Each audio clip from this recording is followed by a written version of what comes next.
Hey folks, welcome back to HubSpot Shortcuts. With me, I'm Garo, co-founder at Elefante RevOps, and today we're talking about the secret weapon you're probably overlooking in HubSpot, Service Hub. And yes, it's a goldmine for revenue growth and expansion if you know how to use it right. And I've got a very special invite at the end for a free workshop we're hosting on how your funnel is secretly costing you revenue. So stick around.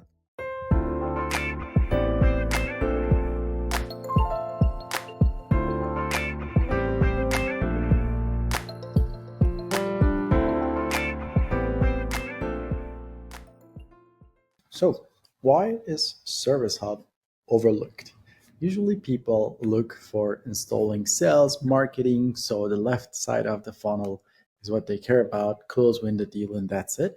But HubSpot has the Service Hub, which is very important, and you can set up your customer success piece to look at the health of your customers, how they're doing, what is happening there. Can you expand your account? So, it's very important for expansion, retention, and renewal by having the CSM sentiments, making sure all your accounts are healthy, make sure that you're taking into consideration the support you're providing. All of it sits in here together with the services you're providing. It all sits in here with the new Service Hub customer success piece, which is an amazing tool for you to renew, get the health of the customers, do the pulse check, and have that as well, which is as important as bringing new customers. There's a saying that says research that has been done, keeping existing customers is 5 times cheaper than acquiring new ones. So you just want to make sure you keep all your customers that you have, and you should be all good. You have your revenue, you have your customer success owner name, as well as their customer success sentiment. So that's very important to keep set up Service Hub. The sooner you do that, the better. So, where does the Service Hub fit in the revenue model and the revenue funnel? So, traditional funnels focus usually on just the acquisition on the left side of the funnel. That's it. However, with the Service Hub, with the customer success, you can focus on the actual revenue that generates your recurring revenue. Those are your customers. You want to keep them, you want to expand those accounts, you want to renew them, as well as get referrals. So, for that reason, the Service Hub and the customer success piece of it sits on the right side of the bow tie, where the renewals are happening, adoption is happening, as well as the expansion of your existing accounts. So, those are very important things to set up. If you don't set those up, there will be revenue leakage, there will be churns. So make sure that you set up all those cool Service Hub features very early in the game. So, what are the key features in the Service Hub? So, you absolutely have the help desk where you can connect different channels. It can be chat, it can be Facebook Messenger, it can be email, forms, anything and everything that you want. You can connect into here by connecting it to the channels, team email, chat, form, Facebook Messenger, WhatsApp, and calling.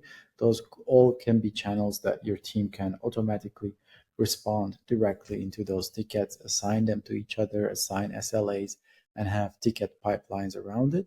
So you can have a specific pipelines that people can be in the support ticket if a new ticket comes in, waiting on us, waiting on contact, and close. So you can easily open and close those tickets immediately in the Service Hub. That's the help desk. The customer success we went over already. You can see the success of your customers, how they are doing, if they're healthy or not, if they need anything. It all shows up in the customer success piece. The customer agent, we had a video about this. It's the AI agent that you can set up, give it the blogs, the landing pages, the knowledge base, and configure it so it responds automatically in a friendly manner to all your tickets. So you make sure that everybody's getting response 24/7. You don't need to hire more people. You can just do everything inside here by giving it the knowledge that it needs, and then it automatically answers to customers by setting the channels and the triggers that you wanted to happen. And that's it with the customer success agent. Chat flows, you can set up specific chat flows on your website. It can be either a chat that you're looking for, route it based on different submissions, tasks, and the simple message, ask questions, send if and then branches based on anything that you want, send it a knowledge base, run a code on it. It can get as granular as we want. Also, you can, with the chatbot, have a specific workflow for Facebook Messenger and mobile. You just connect your Facebook and you can have an entire Facebook Messenger chat come into HubSpot for us to manage. So all those tickets can come into the help desk for us to respond. Next cool thing about the Service Hub is the, of course, knowledge base.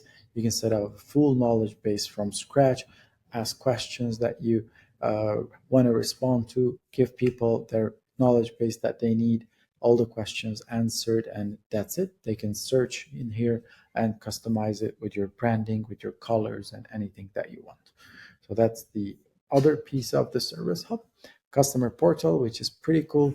It can give you access to a specific portal. So all the tickets that your team has can be viewed in this portal. You can submit tickets from here. Your organization tickets all sit in here. Very easy to set up. It takes a couple of minutes and that's it. Another great option about the Service Hub is the feedback surveys, where you can send feedback to the customers about onboarding. You can send chat feedback, customer support, CSAT, customer satisfaction, and NPS and loyalty surveys. All of it can be set up in HubSpot. You can do it with emojis. You can do it with different things like stars and anything that you want. So let's say if you want a custom one, you can say, how happy are you with us? And then you give it a shareable link, a web page, or a specific workflow. Once you create that, you can ask a couple of questions, adjust it, have it as a rating, have it as a sentiment, anything that you want, you can have it in here.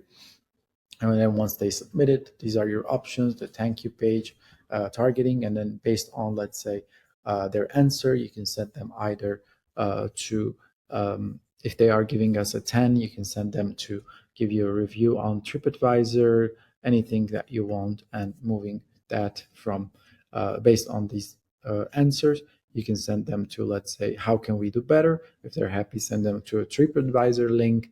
If they're neutral, don't do anything, or send them to QA to improve. Unhappy, ask what's happening, we're sorry, how we can improve. All of that inside the Service Hub. So Service Hub is a huge thing. All those, to summarize, we have the help desk, the customer success to manage all your customers, the AI customer agent to respond, chat flows from Facebook to your website to mobile, knowledge base to feed your customer agent and let your customers answer their questions themselves, customer portals to see all clients' tickets for the client, and feedback surveys to see all of it in there. So that's all that we got for the Service Hub. It's a very good tool. Make sure you use it so your renewals and expansions and retention is happening, all of it in there. If you are serious about fixing revenue leaks in your revenue funnel, there's a free webinar workshop you really shouldn't miss. It's happening July 29th and it's called Why Your Funnel is Costing You Revenue. The Bowtie Fix with HubSpot plus Salesforce. We're going to cover what the Bowtie funnel is and why it's more relevant than ever, how to map low touch, mid touch, and high touch buyer's journey, how to actually implement all of this inside HubSpot and Salesforce, and which reports you need to track buyer journey, health, and revenue impact. This session is for marketeers, RevOps teams, sales managers, even founders who want to drive real growth. Hit the like in the description to save your spot. It's free and I'll see you there. Bye bye.